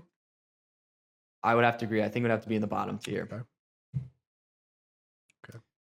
But game 2, though, playoff 2 game, we jump back into it where after the Cuties win, they now have one. If they win one more, they win the cup, and that's when Dr. Luke jumps in with Goober and 7 Cents and Johnny. But very high tier. The problem is Dr. Luke, no one wants him to win, so everyone kind of quickly jumps on him. And then with Johnny had Darth Vader, a very good defensive card, and it was perfect for the situation it's in because since everyone's looking at Luke to stop him, he kind of sat back, built up his team, and while Luke kind of got taken out, but Darth Vader was so strong that it was kind of no one wants to go after Darth Vader. That's why I believe it's one of the best cards in the game because it's super defensive and offensive at the same time, where no one wants to go after you. They go after you, they get hurt, and he has good attack. So he was in a perfect spot where the Llamas were able to kind of sit back, kind of item farm, and he was kind of able to take that win. And personally, it was a good win. As I was on the team, it was our playoff win. But I also don't think it was. I don't think it was a classic. It's not up there with the best of the best. It was a good game, but I think once again, I don't think it was. Just because Luke kind of was in a weird position and kind of Johnny took the game real fast, it wasn't very close at all. And I kind of feel like I have to put in the less exciting as well. It just wasn't very close for me. That's interesting. And I kind of agree. Like, the game wasn't the most exciting. Johnny did win, and Drew and Luke kind of got hopped on. I do think it's interesting because I remember the discourse around this game when it first happened. Like, Mm-hmm. people were kind of like, did Dr. Luke throw? Like, like he was playing like a game. He didn't play very well. I think he was getting Mm-hmm. rushed, and at least at the time, he wasn't the best at maintaining his leads when people are looking at him. Now, I think that's what Dr. Luke is known for. Like, if he's on top, Mm-hmm. he's really good at staying on top. Back then, like, and I think maybe that loss is what taught him how to do that, maybe. Mm. Um, Seventh played, he did okay. The Apocalypse killed a lot of people, which I think for me, like, seeing like the Apocalypse kill all of Seventh Sense's team, Yeah. like, that's a sign that the game wasn't maybe the most exciting. You never want to see Apocalypse Yeah. kills in a game. That's just usually a bad sign for rewatchability. But so I would say, I don't know, it's not as less exciting as game 1. I'm tempted No, to agree though. I'm between that and cool, I but was I think I'll too. concede. I think we'll put season 1 game 2 in the less exciting area. Unfortunately, it was cool to see Johnny win that one though. It was. No, I loved it for my team, but I think as a whole, as an audience, if you're watching the game, I feel like above game 1, but not above some other games where I've been talking Yeah, about. no, I completely agree. Playoff game 3 was really cool. Mm-hmm. Drew versus Caleb Ward versus Jeff versus Disco DM3. And man, what an exciting game this one was. Drew was back. He was kind of on his revenge arc. Jeff was playing kind of at the peak of his powers. Caleb Ward was playing, and he's so good. And this game was exciting. This game was awesome. This Mm-hmm. game started with Sephiroth getting on turn 1, he got 2 items, I think. And he got like the Smash. Smash Ball and the Ender Pearl. Turn 2, Yeah. he Ender pearls across the board. It was the first time we ever saw Legacy Chadwick Boseman. Caleb Ward got Chadwick Boseman, and turn 2, Sephiroth Ender pearls across the board and gets his ability, which is to completely kill everyone in a tile and like remove that tile from the game. And he did that to Caleb's Legacy Legacy Chadwick. Turn 2, like it was ridiculous how that happened. Jeff also had the Flash, which was really cool. Mm-hmm. And Drew had Jotaro Joestar, I think. Yeah, the world. Yeah, Jotaro. That was really crazy. That was really crazy to watch because there was a moment where I'm sure you remember Jeff puts down the Flash. So the Flash can move a lot, and he can move on everyone's turn instead of just his. And because of that, like you're not really worried about where the Flash goes normally. But so Jeff sat the Flash, who only has 50 health, in bomb range for a second, only 1 second. He was about to move him right after he picked something up, I think. And Drew goes, "Oh, the world." And the world, when he says that's his top card, is Jotaro. When he says the world, he gets to use all of his speed in an action. He just runs up and kills Babam. And genius level, I got you play. And I love the way that Drew says, he's like, "Oh, the world." And then he's like, "I got you." And then it felt like a game of cat and mouse where Drew had him in his hand. We were talking about kind of my rule of thumb with the apocalypse deaths. No apocalypse deaths. It didn't happen. And I don't know. It was a really fun game. Drew had 5 kills, 0 deaths, infinite KD game. Jeff had 5 kills, 5 deaths. Caleb Ward had 1 kill, 5 deaths, but he got to second place, which was pretty interesting to see. So I really want to put this in classic. What do you think? Yeah, I mean, you said all. This game, I love this game. I remember this one pretty clearly. I was on the llamas at this time, so we pulled the smash ball. And we're like, all right, who are we wiping off the board? I don't remember exactly why Caleb Ward was the decision. Probably because I had a win in the playoffs. Who knows if this is the right decision to do it? Turn 2, the llamas, we like to jump on immediately. Maybe that's our flaw, or that was our flaw. But amazing game. Then Drew masterfully with the world. I would have to agree with you. I think this is a classic. If I'm talking about games, like go back and watch the game and like you can learn a lot. I think this is one of those games. I think I would have to also put it in that classic tier, in that top tier. It's one of the best games out there to watch. I completely agree, JD. I really do. So season 1, game 3 is a classic. What do we have next? All right, next, last playoff game of season 1, playoff 4, where we have Joel from Chess Rules, Ryan Joggers from the Beavers. We had Johnny again from Llamas, and Dr. Luke from the Cuties. I think we all know this, but Dr. Luke ends up taking the win. Cuties winning the first Legacy Cup. But this game was interesting though, because Dr. Luke, he was kind of left alone this game. I would say so. Joel was across from the Llamas. We had John Mark was in between Ryan Joggers and Luke. I'm just kind of remembering it from watching the game. I was there. I was watching the game. I was helping out. And basically, it was a very interesting game because we ended up making the decision to go after Ryan before we went after Luke, and it ended up not working out because we kind of got into a fight with Ryan, and Luke kind of ran away with the game, which is something which was kind of strange. I feel like you don't really see that like in a last game when someone already has that win. You're like, you kind of expect, in season 2 we saw that team with Luke. Joel didn't have that win. And you would have thought Joel was going to take it over, but he didn't. Luke went over, he took out Joel, and the Llamas were in a fight with the Beavers, and Luke kind of ran away with the game. So it was after the first ever Legacy Cup game. I don't put it as a classic.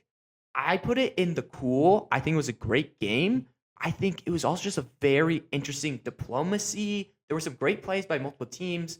Everyone played good. So it was definitely more exciting than game 1 and 2. I don't think it was above game 3, so I would have to put it in the second tier in cool. Yeah, that's fair, JD. I'm kind of between classic and cool. I Mhm. think this game really is a classic because it was a game 4, I guess game 5, like final Yeah. game. I don't know.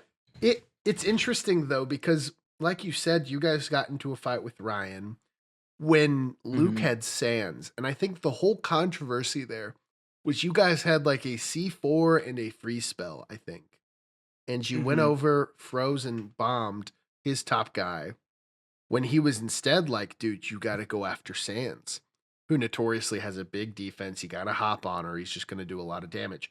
And not only did Luke win this game, he had 1,000 damage. He had 9 kills, and then everyone else had 2 kills. I think it was 2, 2, 2, and then Luke with 9. Yep. And 9. Ridiculous Jeez. stuff. Luke really took the game over, and it was really cool to watch. I think someone who really likes Dr. Luke. So if you want to see a Dr. Luke classic in the finals, like to win it all, wipe the board, and you want to take notes on kind of how that happened, I'd really recommend watching this game. And I do understand maybe I'm trying to think about it because there are some future games. I'm Yeah. trying to compare in my head. That's what I was Here's trying what to I'm going to do. propose for now. Can we put it in the classic tier? And then Sure. later, if we need to bump it down, maybe we do. Yes. No, we could do it. No, because I agree. I mean, it was the first. It was they won the Legacy Cup. Great masterful game by Luke. I was more thinking about. I think there's some future games I was thinking about. So Yeah. it's right there. Yeah. It's right there. And season 2, I think the playoffs on average were a lot greater in season 2. I Mhm. mean, season 1, I think all in all, right for now, we've got 2 in classic, 2 in less exciting. And we've seen the dichotomy of season 1 playoff games. Yeah. But we can go straight into season 2. So for now, JD, we'll put it in the classic category, but we'll see if we want to bump that down in a minute. Okay. As we go to playoff game 1 of season 2, this game was interesting because these playoffs are known for now. If you're gonna watch games, if you're gonna watch playoff games, it's hard for me to recommend a lot of these season 2 games just because I wasn't GMing them. I think I GM'd Mhm. one, and all the games that I didn't GM took a long time. JD, I think the season 2 game 1 playoff game is the longest game I think in Board Wars history. I was just trying to look it up. I believe it's like over 7 hours. It's I'm a pretty sure. really long game. Yeah, I'm interested to see. It is game 1. Oh, 9 9 hours? hours. The stream is 9 hours. That's the longest game ever. That's the longest game ever. So like 9 hours long, you guys. Ridiculous. Like way too long for anything. Like you could start watching that game at, I don't know, like at 10 Insane. o'clock in the morning and get done at 7 o'clock. Like holy cannoli. And okay, so let's talk about the quality of this game. We've already kind of said, okay, I don't know about rewatching, and maybe that does affect the score because of how long it went, but I don't know. Indiana Jones took over this game. First, what happened was Caleb Ward, everyone was looking at him. It was Goober, Caleb Ward, Indiana, and JD around the board. Caleb Ward started the game by trying to threaten a Dragon Ball victory with Emmett because he kept using his Lego power with Emmett to make the Dragon Balls, and he was just like, I'm going to protect Emmett, and in 7 turns, I'm going to win, or something like that. And so people were like, we got to hop on that before he does that. Ian, after that was kind of nullified. I think Goober took care of that threat with Caleb Ward. After that, Ian really threatened the board. Did a lot of really insane portal plays with Itachi, who went Susanoo. Really wiped out, I think, Goober and honestly, And me. JD. Yeah, who ended up winning that Oh, game. he completely wiped me out. Who ended up winning that game. And then I think after that, the apocalypse started, and Ian was kind of wiped out from some of the apocalypse stuff because of how the snake ended up working. And I think Ash Ketchum died, which was a really big deal from the snake. After that, JD kind of took over. And JD, do you want to explain the game from your memory from there? Yeah, no, I can. Obviously, I might be a little biased. I think this is a pretty cool game. Maybe it's because it's my playoff win, but I think this is actually a really cool game because I think you talked about Ian. We had Caleb Ward first, Dragon Balls. He got jumped on. Then Ian gets a huge buildup, completely wipes me out with he hops in Hyperbolic Chamber and uses this ability where if you attack, you 2 actions twice, you immediately kill them. He does that to my entire team because I left them in the same tile because I just revived Luke Skywalker. So he immediately wipes out my entire team. I'm down to just my sis character and my silver. And Ian's kind of picking up the board. Ian's diamond gets taken out by Ash Ketchum. My assist character holding a lightsaber. Ian lets me live. I don't know if I think Dragons may regret this, but they let me live. I asked them to let me live for another turn. The next turn, I throw an Ender Pearl. I run over at Ian, and I get lucky with the rolls, and I take out his legendary. From there, it's just Goober and me. He still has a diamond with Gandalf. I just have a sis character. I bring in the Bird Island, and I sit there for like 4 turns. The serpent gets closer and closer to me, and I end up rolling a D20, getting 80 damage. But then the GM also rules, since I was holding a lightsaber, I get double the damage, and I believe Gandalf only had 100 damage, and ends up taking him out, and I win the game after 9 hours. Yep. Very controversial. I think it was, might I add? Yes, very, very controversial. I mean, we can even talk about that. I think the ruling, I don't think that's how it's gonna be ruled. Like, that's not how it's gonna be ruled now. I think from my argument would be the reason I built that was because that was kind of the question I asked Luke before it happened. So from our point of view, it was like, if we get the Death Star, we get that D20, we win the game. And that's kind of the reason we built it. I don't know if it was the right ruling. I think in a vacuum, no, but I don't think you can go back on that after you make your strategy around that because the GM told you. Like I told, and I think that's what argument. I told Luke going into the game, like for a GM, if you're going to be wrong, at least be consistent. At least be consistently wrong. Yeah. And I think that took like a long. That's also why the game was 9 hours. We had a lot of discussion. We brought in other captains and discussed the ruling. But yeah, I ended up taking the win. The game was 9 hours. I am interested what category you put it, because I feel like I think I am biased, but for me, I think, and I feel like you can argue it because the game has has very much of an apocalypse, people coming back, people taking charge, great plays by Ian, very lucky by me in winning that first game. I put in classic.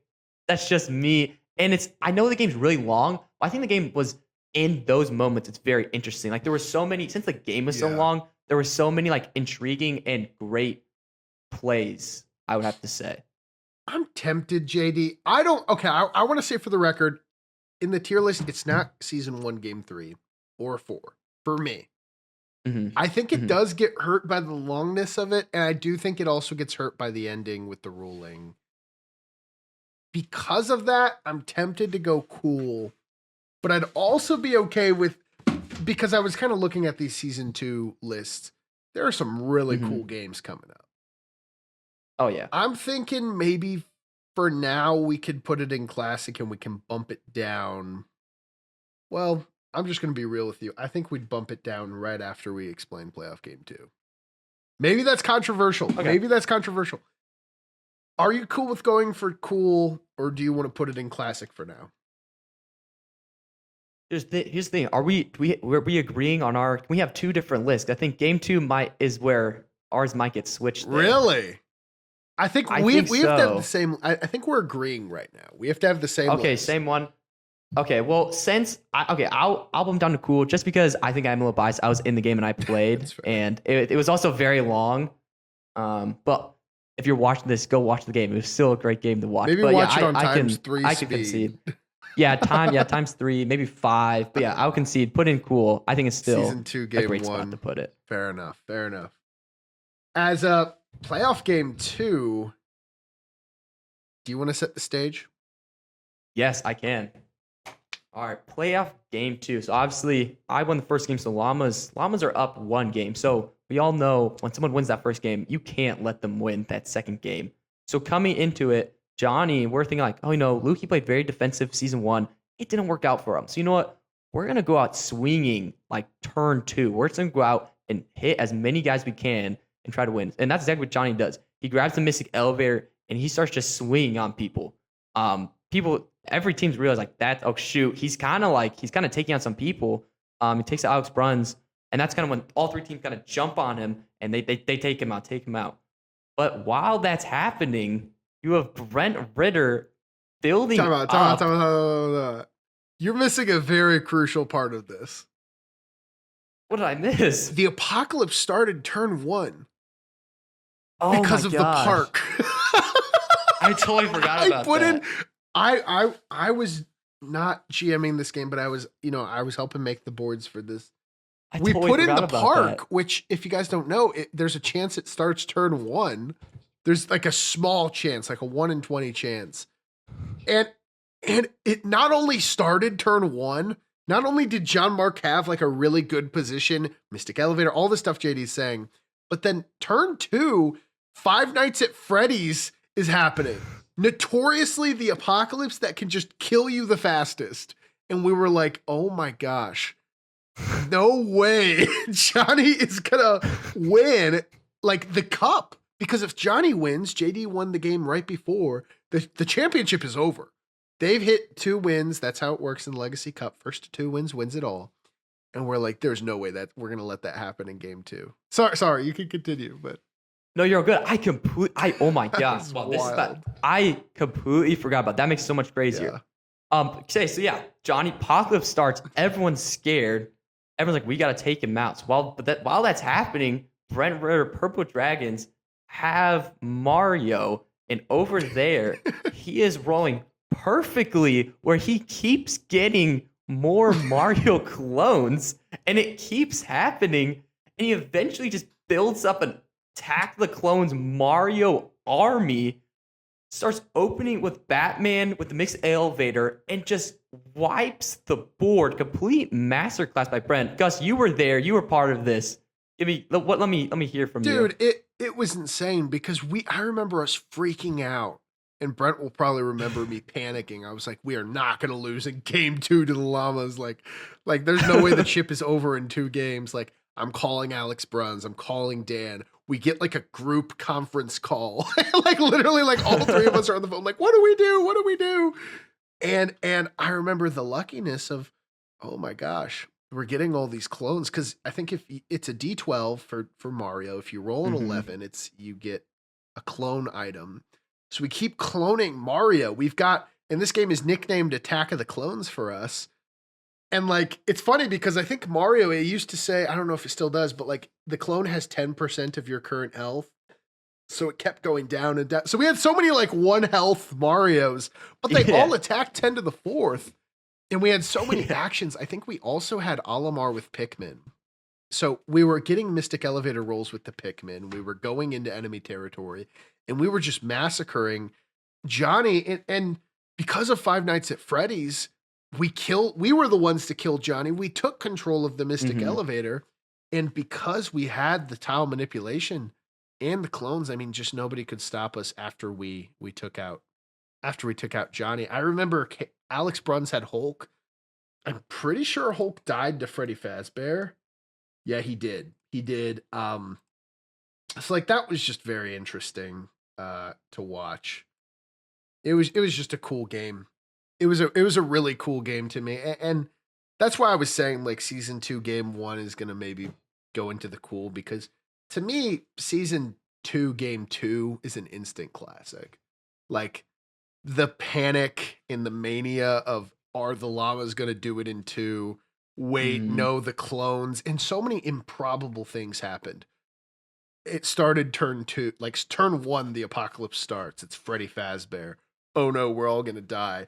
Then Mario rolls 5 11s, gets like 6 clones. Crazy. It was ridiculous. And then like, I don't know, there was just a lot of statistic improbabilities, and it's a fun one to rewatch. I don't know. I would put it in classic. What do you think?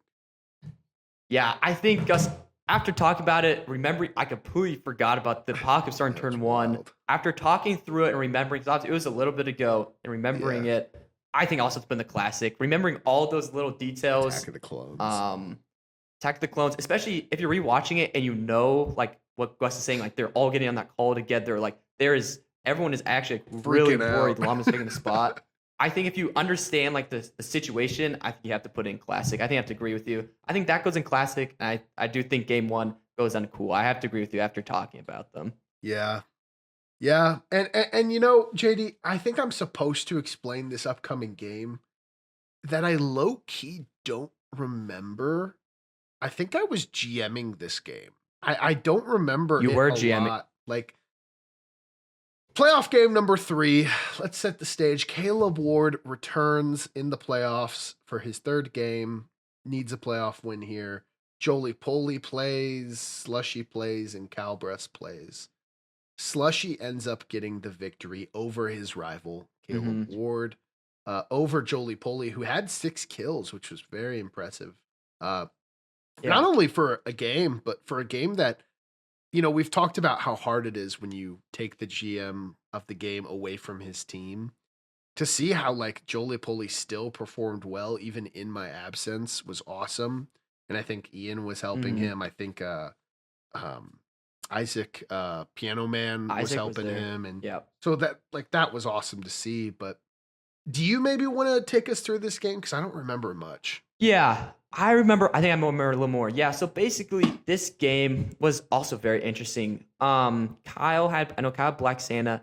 The big thing was Caleb Ward had bread. That was the big thing that kind of started all of this. So Caleb Ward had bread, and he puts he has Classic Caleb Ward win he has the ring. He gets bread with the ring and he makes him invisible. So we are all panicking where he is right now. So Kyle decides to run over and take him out. He kind of teams up with the dragons. Them two both run over there because I think he had one more turn. He had one more because you announced he had one more turn until he won. They ran over there, made him non-visible more, and hacked him. While that was happening, Kyle then proceeds to keep on not just bread, but takes out more of Caleb Ward's guys. Caleb Ward on Doom. Then Joel comes over and helps as well. But at the same time, as we move back, Joel moves Storm into the train station. Don't know if it was on purpose or if he ran out of time, but he moves him to the train station. Slushy turns happens. Our turn happens, and Joel comes back around. Storm pops up and absolutely wipes out Kyle Bruns. He wipes out Kyle Bruns. And then at this point, since Brent has won, Caleb Ward can't let Kyle or Joel win. So Caleb is now doing all he can to stop them. And while that's happening, Slushy's just on the other side, letting them dwindle, and it's all 3 dwindle down. Slushy just kind of hops over and kind of wipes all the 3 teams out, kind of in that defensive play style where he kind of sat back and waited for the perfect timing. So that's kind of what happened. I have it as probably I'm in between less exciting, cool. I think I would have in the cool category. I think it was still a great game. Great. It was with bread. It was once again, it was very like, shoot, we got to stop this. Teamed up, stop that happening. The Joel makes great play, Storm, and I also think about Slushy, his legacy, kind of that perfect defensive waiting. So I think I'd have to put it in the cool category. I completely agree, JD. I mean, I was remembering it more as you were explaining it, and it's funny to me how playoff game 1 and 3, Caleb Ward shows up and he immediately has a win condition that everyone's like, oh no. And then the focus gets shifted elsewhere almost immediately after. So in that way, it was similar to game 1, but it wasn't as cool with the offensive takeovers. It wasn't as cool with the gritty ending. Slushy just kind of like waited until all other teams were messing with each other. Kind of, showed up, cleaned up, kind of a classic defensive thing that isn't the most special, but it's kind of like classic Slushy to me. But that was an exciting game. I wouldn't go as far as to say it's a classic. I would say it's cool. I wouldn't say it's as cool as season 2 game 1. So I'd put it right under there. I'd have to agree. And now that I'm thinking about this, like, does it matter what order we have them in the tier list, or are we just putting them in tiers? I think it matters to talk about it. I also think game 1 was more interesting than this game. They're in the same category. Yeah. So okay, well then we've got in the less exciting tier, we've got season one, game one, and season one, game two. Which one is less exciting between those two? I think, I think, um, I think game one. I think game one is less I exciting. agree.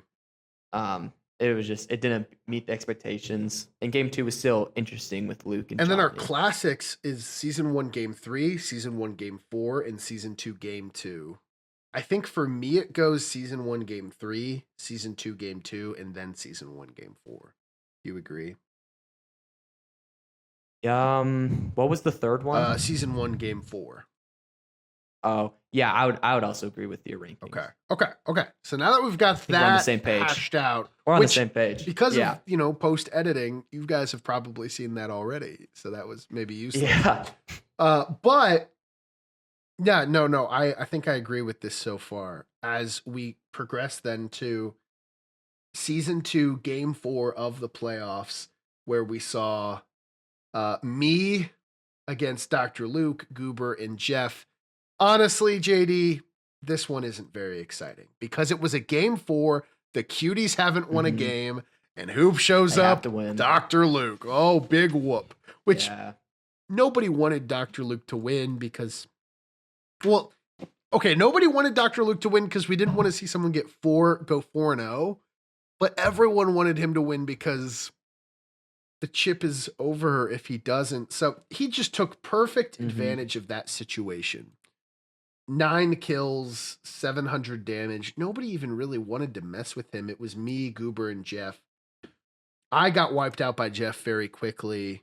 I got last. Yeah, I only had four deaths somehow. I don't know how that happened. Oh, we stole one of your characters. Oh, that's right. Colossus. I remember that. Yeah, you guys completely messed me up, and then Luke just... no one wanted to kill Luke. It was a game of chicken almost. Luke kind of wins. We don't need to go super into it. I think we agree less exciting, but where does it go in the less exciting group? Because right now we've got season one, game two, season one, game one. Where does it go in that way? I'm tempted to say it goes at the bottom. Really? I think it's still above playoff game one. I think it's just right above it though. Yeah, just because of the controversy, just because of the expectations, and just wasn't there. And it was a complete domination from the beginning. So I think it's above that one, but I think it's second lowest. I don't think it's above anything else. So we got season one, game two, and then lower than that is season two, game four, and lower than that is season one, game one. All right. I think I agree with that. I mean, it just wasn't that great. As we go to the final playoff game, the most recent in our long, illustrious history, the 9th playoff game. Yeah. The chip for the championship season 2, JD versus Indiana Jones versus Dr. Luke versus Slushy. What a game. What a game. And you look at that and you're like, wow, that is 3 top 5 players of all time going head to head against Indiana, who is kind of like the rising star. He was a 95 overall going into this game. So yeah. You were a part of the game, JD. Take us through. What happened?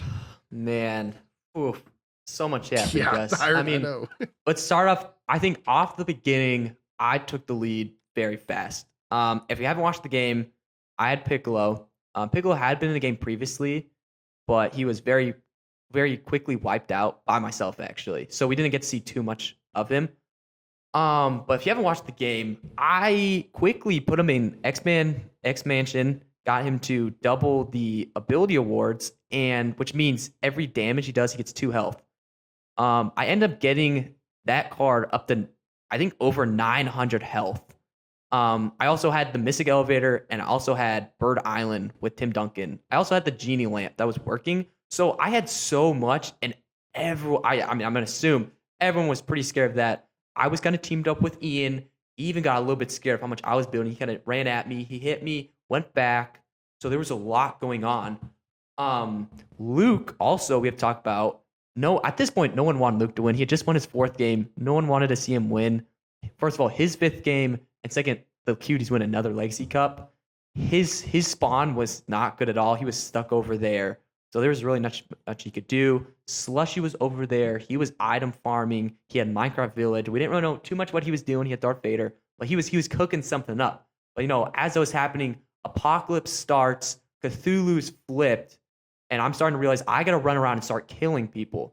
That as that's happening, Slushy on side 4, genius play, probably one of the best plays I've seen. I mean, to win the Legacy Cup here, he uses the portal gun with Nightcrawler, moves over, opens the portal, then teleports back to open it on Mystic Elevator, to then move his entire team by Mystic Elevator, which I had, so it was right by my spawn, and he moves it. He gets good rolls there, moves my entire guys right next to Cthulhu to stomp me and wipe me out. Insanely, completely flips game, takes over a 900 health card, which is crazy. Crazy thing is, then my next turn, I end up bringing him back, but Slushy does the same thing again because Nightcrawler is still alive. And basically, I mean, you can talk more about, but that's how I remember. Slushy just keeps opening portals and he just wipes us out with the Apocalypse and then killing us. What do you have to say? No, I guys? completely agree. I think he did a lot more of that because there were only 2 Apocalypse deaths that game. I think he did a lot more of that with his attacking than moving into Cthulhu.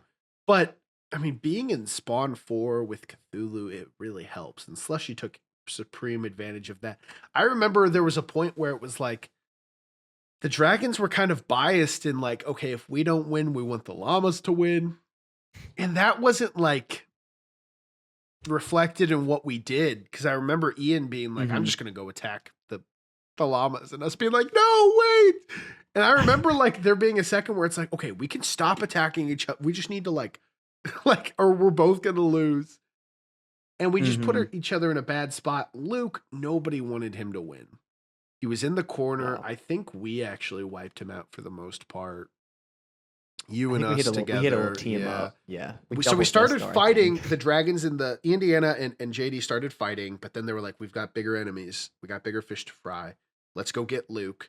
We did that. He was last. And then I think because of Slushy and his incredible antics, I think we had Roland or something like that. Yes, you did. You had Broland. Broland with a ton of assist characters. Yes. And then that got completely nullified by, I think, deactivation or... I think I Genie Lamped it. Yeah. I think you actually ultimately nullified it because I don't think the Genie Lamp was back in that time. But still, that was a big loss for us. And then I think we got Death Starred by Slushy. I remember something like that happening. And Slushy just took supreme control over the game. I gotta say, this one, if you go back and look at the runtime, it looks a little weird at first. You're like, oh, that's not too long. Then you realize there's 2 parts. This game took 9 hours as well. Oh my and I remember why, because all of us were in the final game. We didn't want somebody who was good at GMing to do it because all of us were in the playoffs. We didn't want to not be with our teams. So we had, I think, John Avila GM the game for us.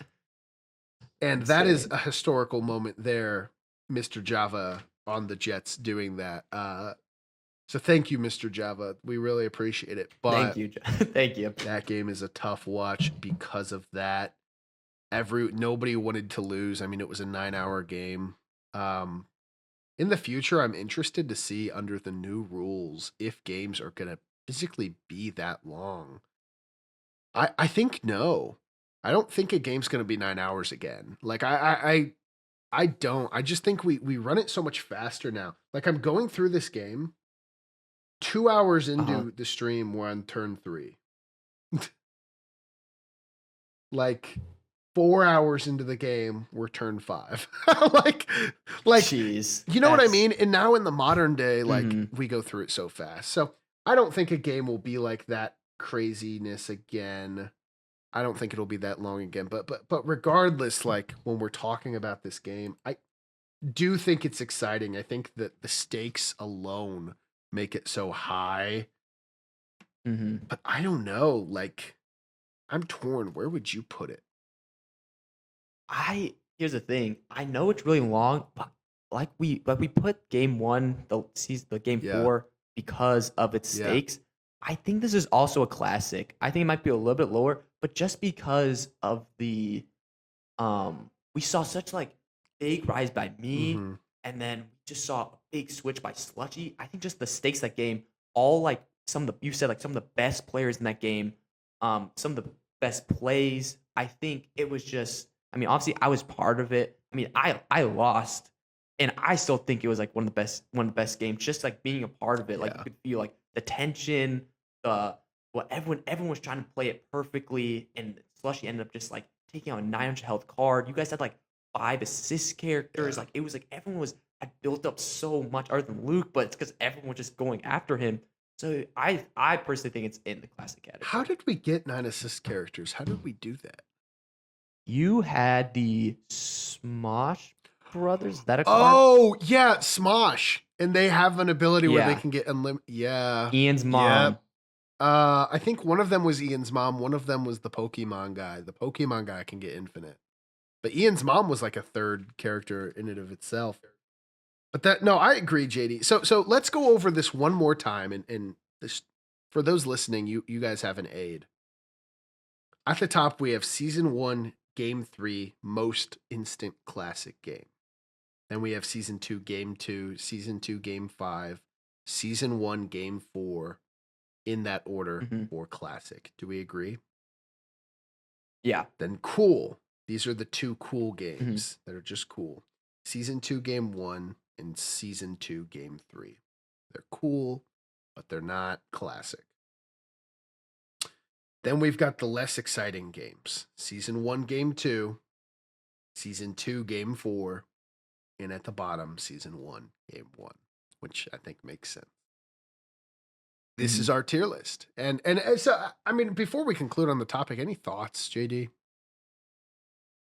I think my only thoughts are it's very interesting how season two, I think there was a lot of very good games. I would say if you're going to watch the games, obviously go watch those classics first, but I think all those season two, the playoffs played how it's supposed to. Season two, we ended in game four. We didn't even get to see that game five. Yeah, And I think season as time 1. goes on, I think we're going to see more game fives just because everyone's going to be playing the game like we can't let this we can only let this team win. And I think teams are going to play it more diplomacy. A lot more teams are smarter. They have other people around them, so everyone kind of knows how it's supposed to work. So I'm assuming that as we go on, we're going to see it's going to be mostly game fives, unless something crazy happens. Which is possible. But I think which is possible. It's always possible. It's board war, so anything can happen. But I think the majority of the time we're going to see more game fives, and I think game fives are so fun to watch. It's all or nothing for it. So I'm excited. I'm excited too. I think it makes me almost more excited for the playoffs coming up because I'm like, dude, all of those games I think are going to be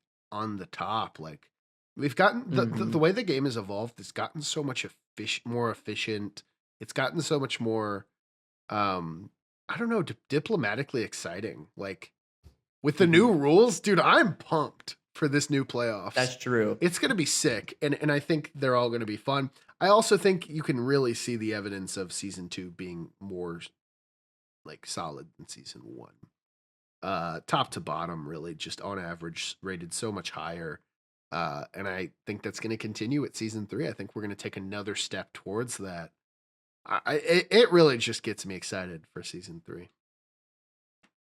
100%. It's gonna be. I'm excited. Hopefully, Ashburns make it, can be a part of it. But if not, hey, maybe commentator. Maybe some. I'd love to be a part of the playoffs in some way possible because I think it's gonna be a lot of fun in the stream as well with the diplomacy. Everyone's talking on it. Yeah. It'll be more interesting to watch, and I think also the gameplay. Everyone's so good now.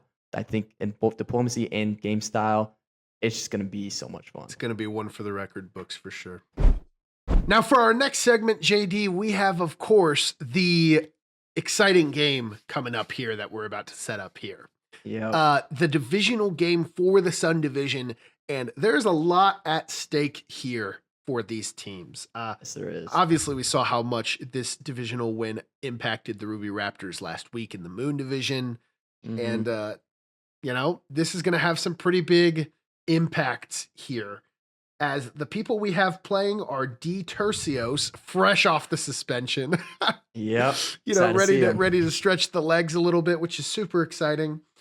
Brent Ritter for the Barbecue Beavers, who is going to be exciting to see return. Jeff, the one and only Mama Llama, looking to save the season if he can. And Piano Man, the current 99 overall MVP candidate, who is here to try to compete with Goober for that award. Mm-hmm. So it's very exciting stuff. I mean, there's not just a lot on the line for the playoffs, but there's a lot on the line for personal accolades. If Jeff wins this game, I mean, he is on his way to his third All-Star season in 3 years, which Wow. honestly I think is pretty likely because the Llamas at this point, okay, even if they win this game, they Mhm. would need to win multiple others. Like, Yeah. I think there's a chance people let the Llamas slip by and they get it done, which would be huge for Jeff and his personal legacy. Brent, if he were to win for the Beavers, not only shows us that, hey, he's that guy, like, you know, you were kind of doubting, you know, and Mhm. hey, I've been a number one Brent defender. So I would get to victory lap that a little bit. And it would be huge for the Beavers to make the playoffs. I mean, that would be massive. They would be knocking on the door of everyone else. They would get in right over the Purple Dragons. If the Purple Dragons win, obviously Piano Man is looking really good for MVP. It's really going to be a battle come playoff time, as the Dragons are then pretty much likely to make it at 4 wins there, the playoffs. And if the Sallies win, I think that's the most boring outcome. And I think, honestly, the least likely. Love D Tercios, but, you know, no one wants to see the Sallies keep pouring it on. And honestly, if I were the Sallies, I wouldn't want to keep winning because then I'd be like, oh, people in the playoffs are going to fearmonger us so much. But I'm interested to hear what you think about the outcome of this game, JD. Yeah, no, I mean, you said this game has huge implications, I think, for all the players. Like Yeah. you said Brent, you know, you're a huge fan. So I just want to make sure I'm not a Brent hater. I had him a little lower. I love Brent. I would love to see Brent get the win to prove that he's a top player. I would love to see that. So that's huge for him. Piano Man, he wins this game, top an MVP, 3-0 in the season. Only him, Goober, and Luke done that. Huge. Even D Teresios, if he wins this, that's back-to-back seasons with the win. I mean, you have to start talking about like, okay, he's actually good. up there. Like, that's 2 wins. He's actually good. Yeah. And then you have Jeff, who, if he gets this win, and he needs it for the Llamas. And this is why I think Jeff's actually going to win, because of the fact that they're in such a good diplomacy spot. If he plays his cards right, I think he has the best advantage coming into the game. I do think maybe some players like Piano Man, I know, are better than him, but I think the situation he's in gives him better odds. Just because I'm gonna guess what's gonna happen in this game is Piano Man. He's been pretty offensive, but I think if Piano Man doesn't want anybody else winning, he's probably gonna want Jeff to win, just because it doesn't really affect him that much. Mhm. I can see Piano Man going after Brent, taking him out. He's probably his biggest competition. Probably. But Jeff's gonna be able to kind of sit back just because they're all fine with him winning. So I have Jeff win this game. But if he doesn't, I think it would my second guy would be Piano Man. I think he would just continue that. I think he's gonna come in offensively. And if Jeff doesn't play his cards right, I think Piano Man just keeps going with that. And just how the season's going. Yeah. But I he's do dominant. have Jeff Lane. Yeah, he's just dominant. But just because the position the Llamas are in, and I think of if they play their cards right, I think they have a better chance. Man, so you're going Jeff, maybe Piano I am Man, going Jeff. but you gotta lock in one. So you're going. I'm locking in You're going Jeff. Jeff. I'm locking in Jeff. Okay. That's interesting. I am inclined to agree. Here's my whole thing. Okay. I think Brent Ritter can get it done depending on how involved Drew is. Mm. We've talked about how Drew isn't really going to be there. I've Mhm. heard rumors that he'll probably join for the second half of the game. If Brent is in an end game with Drew at his side, I really think he could take it home. I really believe in that team if Drew's next to them. And I know it is a really important game for the Beavers. So I Mhm. feel like they're going to go all out. They're going to bring their best. Piano Man is just peaking so high right now. Mhm. The thing about Piano Man is him being in a divisional game is actually kind of rough to go 3-0. because I think Goober won their last divisional game, their first divisional game of the season. Hmm. And that was maybe the easiest to win because nobody was thinking about Goober as this top guy going into that game. Now, Yeah. with hindsight, we know that Goober's that guy. But to go into a divisional game with 2 wins under your belt, I think that's actually a really difficult spot to be in for Piano Man politically. I love Piano Mhm. Man. I think really there's a good shot that we come back next week and we're like, wow, Piano Man was just on top the whole time and he killed a million people. I think that's possible. I think Brent winning is possible if Drew gets back. I'm going to give it to Jeff. If people are smart, which I think they are, Mhm. Jeff winning has the least consequences.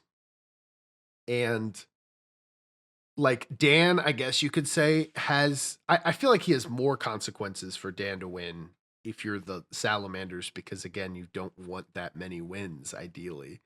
You don't want to look that scary. But it's interesting. I do think people maybe let Jeff slip by. I don't really want to pick the same guy as you. Like, to be honest with you, Yeah. I don't really want to. So I'm gonna say Brent Ritter gets it done. That's what I'm going to say. Because you know what? You could say, oh, Gus, you'll pick the Dragons, blah, blah, blah. Love the Dragons, but I do think that 2-0 for Piano Man is going to be hard to do. It is going to be a tough task. I think if Brent Ritter is playing this game, he gets Drew second half. This is a must-win game for the Beavers. I think he gets it done. No disrespect to the And other guys. I think Brent does it. And then I think I get to victory lap him because of this. And I get to victory lap because of my praise for Brent earlier in the year. So, yeah, hey, you would. some exciting stuff. No, that's very interesting. I do think Piano Man coming to this game is the best player out of the 4. But I I think agree. even from my experience and from my last game, like coming to the game, I mean, my first game wasn't great, but I think just coming to the game, the expectations of what I could do put a lot of eyes on me very early on. And I have a feeling that will be very similar with Piano Man. I agree. I even saw that with after winning season 2, my first game playoff 1. I think people were a little scared of me. You had Ian jumped on me, wiped me. I ended up winning, but he wiped me out. It was very, like we talked about earlier in the podcast, very peculiar. But I think after you win a couple, you get more eyes on you, and they're like, no one wants to lose. Like no one really wants to see a player like come out of nowhere and start just beating everybody. So you Mhm. start to have more eyes on you. Yeah. And yeah, and even though I think he's the best player, once again, I think Jeff takes it. I'm also interested to see if maybe the Sallies are playing this game not as much to win, but to try to help Goober get MVP. Maybe they just go after Piano Man, trying to beat him. That would Maybe. be I mean, interesting. that would be interesting. I wonder what we think about that. I mean, honestly, the Sallies, just because also no one really cares if they win either. I feel like because you were saying obviously winning more, they get more eyes, but Yeah. I could also see them just sitting back and playing the Sally way, and they're kind of since they're so far ahead, it's almost a good position for Well, them if they but play that. D. Tercios isn't known for playing the Sally way. He's True, known for kind true. of being that fire rocket. And if, Gideon sticks him in this game and we get a little bit of what's it called in the NFL where they target people, like the targeting gate or something, like with Oh, Sean Payton and. But I if know what you're like talking Gideon about. sticks him on Piano Man and he's like, help Goober win this award, like I don't know, that'd be funny to me. That would be That funny would to be me. funny. I wonder Gotta how watch the the game. captains would feel about that, like integrity wise. It's interesting. I feel like I did not that way. I feel like in one of my season 1 games, similar where I sacked a team to stop them from us for us to make the playoffs, for them not to make the playoffs. Yeah. That's A little different bit though. different. It's different Awards than I for feel like is a war. little bit more dirty. I don't I know. think I would think of it a little dirty if if Gideon went out and told him to do that. I don't think that's a little dirty in my mind. I agree. I agree. But I'm interested to see what happens. My official selection is going to be Brent and yours is going to be Okay, Jeff. mine's Jeff. So, I mean, we're going to see you guys next week.